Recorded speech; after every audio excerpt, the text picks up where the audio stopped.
नमस्कार दोस्तों, स्वागत है आप सबका मेरे YouTube चैनल क्लासिक क्राइम्स पर। मैं हूं चंदन और आप देख रहे हैं क्लासिक क्राइम्स। सबसे पहले तो मैं आप सबसे माफ़ी चाहूँगा क्योंकि मैं कुछ दिनों तक बीच में वीडियो डाल नहीं सका, लेकिन अब से कोशिश करूँगा कि रेगुलर आप सबको मेरी वीडियोस मिले। आज की कहानी जो है वो एक नौजवान की है। नौजवान गैंगस्टर सोशल मीडिया का सेंसेशन बना, एक नौजवान लड़का और साथ में गैंगस्टर भी। उसका कुछ अलग ही अंदाज था। माथे पे लाल टीका, आंखों में सुरमा, गले पे गमछा उसकी पहचान थी। आज की कहानी है दुर्लभ कश्यप की।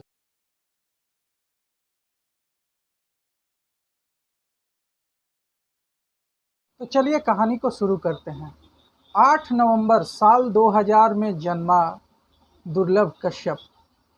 उसका जन्म जब हुआ तो उसके माँ बाप ने सोचा कि हमारा बेटा बड़ा होकर कुछ अलग करेगा, कुछ नया करेगा, कुछ हटकर करेगा। दुर्लभ कश्यप बचपन से ही थोड़े एग्रेसिव नेचर का तो था। मतलब वो लड़ाई झगड़ों में संलिप्त रहता था। छोटी मोटी लड़ाइयाँ बचपन से ही वो करता आया था। उसकी माँ एक स्कूल टीचर थी, उसके पिता एक बिजनेसमैन थे, व्यापारी थे। और दुर्लभ कश्यप के पास पैसों की कोई कमी नहीं थी। लेकिन कहते हैं ना, शौक बड़ी चीज़ है। दुर्लभ कश्यप के भी कुछ शौक थे। छोटी मोटी लड़ाइयों में दुर्लभ शामिल होता था, रहता था। बचपन से ही वह अपने आस पड़ोस में या फिर जिससे भी उसकी बहस होती थी वह उससे लड़ जाता था। उसके बाद स्कूल में भी वह इस तरह की छोटी मोटी लड़ाई झगड़ों में रहा करता था।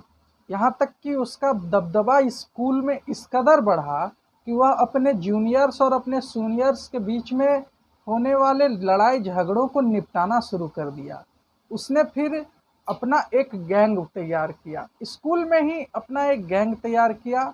और उसके बाद फिर लोगों की सुलह कराने लगा। सुलह कराते कराते आजकल के वो इंटरनेट के फैशन में चला गया। इंटरनेट के दौर में जब आया तो इंटरनेट पर ही उसने फेसबुक पर एक अपना पेज बनाया। साथ में उसने अपना एक उसकी एक अलग स्टाइल थी, उसका एक अलग ऑरा था। इसलिए कि उसका एक जो नॉर्मल जो बच्चों का स्टाइल नहीं होता वो वैसे स्टाइल को अपनाता था। ये उसकी खासियत थी।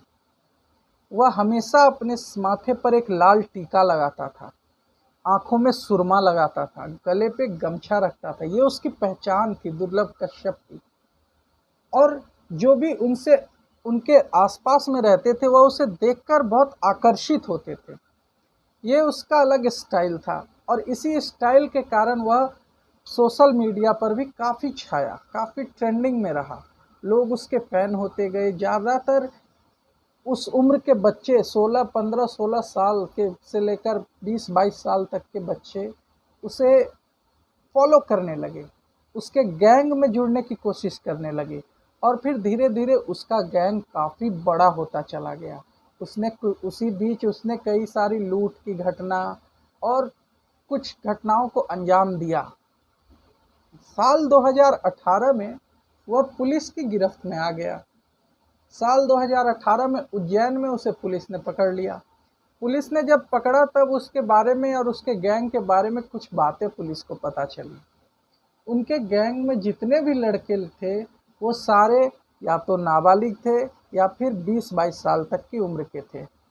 उसके बाद फिर जब उसके गैंग के बारे में और डिटेल से जानकारी इकट्ठा की गई तो पता चला कि दुर्लभ कश्यप के नाम पर फेसबुक पेज है, जिस पर उसने साफ साफ अक्षरों में लिख रखा है, किसी भी तरह की वसूली, रंगदारी, हत्या, लूटपाट कुछ भी करवाना हो किसी को तो वो हमसे संपर्क करें। यहाँ पर उसका एक डिटेल भी दिया हुआ था, डिटेल्ड जानकारी थी।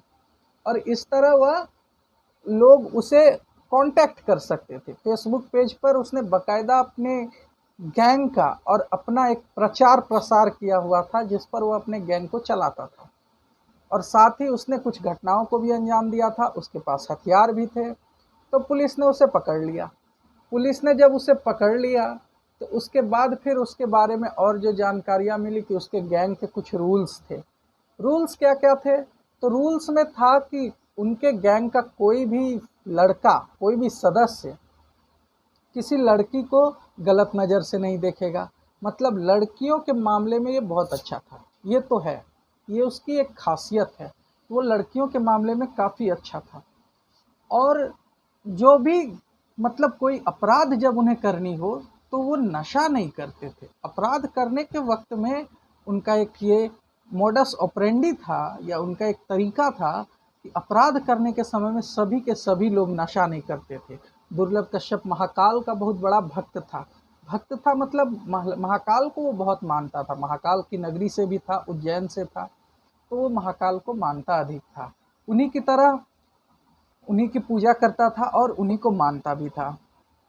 अब उसके बाद फिर उसके गैंग का कुछ यही रूल था कि किसी को भी मतलब अगर कोई ऐसा है जिसको मदद की ज़रूरत है तो उसका गैंग मदद भी करता था। ये बातें हर जगह पर नहीं मिलेंगी आपको सुनने में, लेकिन ऐसा सुना गया है, ऐसा कहीं कहीं पता चलता है कि उसके गैंग ने कहीं कुछ लोगों की मदद भी की थी कहीं ना कहीं।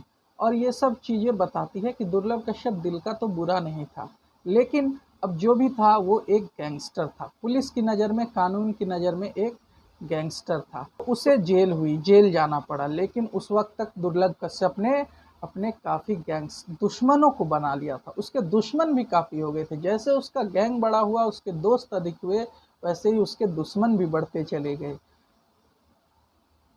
उस समय के एसपी थे सचिन अतुलकर वहाँ के। उन्होंने दुर्लभ कश्यप से कहा था कि तुम जेल में ही रहो तो तुम्हारे लिए अच्छा है, क्योंकि तुमने बाहर में अपनी उम्र से ज़्यादा अपने गैंग दुश्मनों को पाल रखा है, और तुम बाहर निकलोगे तो कोई ना कोई तुम्हारी हत्या कर देगा। ऐसा सचिन अतुलकर सर ने उन्हें कहा था। दुर्लभ कश्यप ने पलटकर उन्हें शायद ये भी जवाब दिया था कि हम तो, कैसा कहा था उसने कि हम तो गैंगस्टर है साहब, हमारे जनाजे अक्सर जवानी में ही उठ जाया करते हैं। ऐसा दुर्लभ कश्यप का एक लाइन था जो उन्होंने सचिन अतुलकर साहब को शायद कहा था। और उसके बाद फिर जेल में ही वो रह रहा था, जेल में ही था। जेल में रहने के बाद अचानक से 2020 में जब महामारी आई, कोरोना आया, तो उसके बाद फिर जेल से बहुत लोगों को छुट्टी मिलने लगी। जेल में भीड़ ज़्यादा हो गई थी, ज़्यादा लोग हो गए थे, तो उनको फिर जेल से कम किया गया कि जेल में कोरोना ना फैले। और इसी चीज बीच में दुर्लभ कश्यप भी जेल से छूट गया। जेल से छूटने के बाद दुर्लभ कश्यप फिर अपने रोज़मर्रा की ज़िंदगी में लग गया। कुछ अपराध, कुछ लूटपाट, कुछ ऐसी हरकतें, ऐसे ही काम करने लगा। उसका गैंग अब भी सक्रिय था। और उसके बाद फिर वह अपनी माँ को बहुत मानता था। एक रात की बात है, साल 6 सितंबर की रात दुर्लभ कश्यप अपनी माँ के यहाँ अपने घर पर खाना खाता है। कुछ उसके दोस्त आते हैं। रात करीब 11-12 बजे वो अपने घर से बाहर निकल जाता है कहीं चाय पीने के लिए। चाय और सिगरेट, इन सब का उन्हें शौक़ था, तो ये सब करने के लिए वो लोग बाहर निकल जाते हैं। बाहर निकलने के बाद फिर वह जाता है एक चाय की दुकान पर। चाय की दुकान पर वहाँ पर एक दूसरा गैंग भी था, और दुर्लभ कश्यप का गैंग भी था। तो वहाँ पर जो दूसरा गैंग था वह दुर्लभ कश्यप के बारे में बातें कर रहे थे। उसमें से एक गैंग मेंबर कह रहा था कि ये दुर्लभ कश्यप कौन है। तभी दुर्लभ कश्यप कहता है, मैं हूँ दुर्लभ कश्यप, बोल क्या करेगा मेरा। तो ये बात जानने के बाद वो कहता है कि दुर्लभ कश्यप से फिर उसकी कुछ बहस होती है, और बहस होने के साथ ही दुर्लभ कश्यप के पास एक पिस्टल थी, कट्टा था। वह निकालता है और उस गैंग का जो हेड मेंबर था वह उस पर फायर कर देता है। डायरेक्ट उसके सामने से उसे गोली मार देता है। गोली लगते ही जो अगेंस्ट का जो गैंग था, गैंग का मेंबर था, उसके कंधे के पास गोली लगती है और वो वहाँ पर बेहोश टाइप का हो जाता है। उसके आसपास के जितने भी लोग थे उनकी तादाद ज़्यादा थी। मतलब अगेंस्ट में जो गैंग था उनके मेंबर्स की गिनती ज़्यादा थी, और दुर्लभ का जो गैंग था, दुर्लभ के जो लोग थे, उस समय उसके 3-4 दोस्त ही उसके साथ थे। लेकिन दुर्लभ कश्यप की एक खासियत थी, उसे ऐसे ही उज्जैन का शेर नहीं कहते, वह अकेला ही भिड़ जाता था। इसलिए वह इतनी जल्दी अपनी ऊंचाइयों तक चढ़ता भी गया। वह अकेले, उसे किसी चीज़ का डर ही नहीं लगता था। तो जब उसे गोली लगी, उसके गैंगस्टर अगेंस्ट में जो गैंग मेंबर था, उसे जब गोली लगी, तो उसके बाद फिर उसके जितने भी साथी थे वो लोग दुर्लभ कश्यप और उसकी गैंग पर हमला कर देते हैं।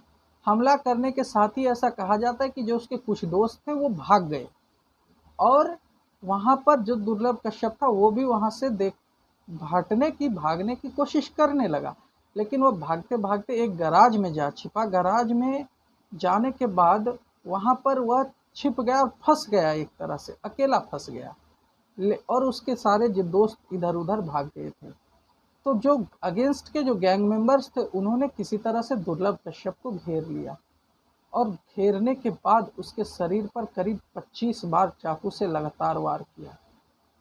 दुर्लभ कश्यप ने दम तोड़ दिया। कहा जाता है कि उसके शरीर पर इतने घाव थे चाकू के कि एक बार तो देखकर डॉक्टर भी हैरान हो गए थे कि आखिर इस पर इतने अधिक वार क्यों किए गए, क्योंकि ऐसा माना जाता है कि 3-4 से 5 वार में ही इंसान दम तोड़ देता है, लेकिन उसके शरीर पर 25 से 30 वार थे चाकू के। और इस तरह से 8 सितंबर 2020 को एक नौजवान गैंगस्टर की ज़िंदगी खत्म हो जाती है। लेकिन आज भी उसके नाम का गैंग चल रहा है, आज भी उसके नाम के कई सारे पेजेस हैं, कई सारे सोशल मीडिया पर उसके ऐप्स हैं, चल रहे पेजेस वगैरह चल रहे हैं, जिस पर वह लोग उसे फॉलो करते हैं। आज भी दुर्लभ कश्यप को आप दुर्लभ कश्यप के कई सारे वीडियोस देख सकते हैं, इंटरनेट पर अभी भी उपलब्ध है, उसकी तस्वीरें उपलब्ध हैं। ये सब होने के बाद जब दुर्लभ कश्यप की मृत्यु हो गई तो दुर्लभ कश्यप के कहते हैं जनाजे में बहुत सारे लोग आए थे, मतलब पूरी भीड़ लगी हुई है। उतने जनाजे में तो उतने लोग तो किसी नेता के भी जनाजे में नहीं जाते होंगे जितना दुर्लभ कश्यप के जनाजे में गए। तो ये थी दुर्लभ कश्यप की कहानी, ये थी एक गैंगस्टर की कहानी, 20 साल के गैंगस्टर की कहानी, जिसने 20 साल से 21वां साल नहीं देखा और अपनी ज़िंदगी को अलविदा कह दिया। तो मिलेंगे फिर किसी और कहानी के साथ, तब तक के लिए चैनल को सब्सक्राइब कर दीजिए। वीडियो अच्छा लगता है तो लाइक और शेयर ज़रूर कीजिए।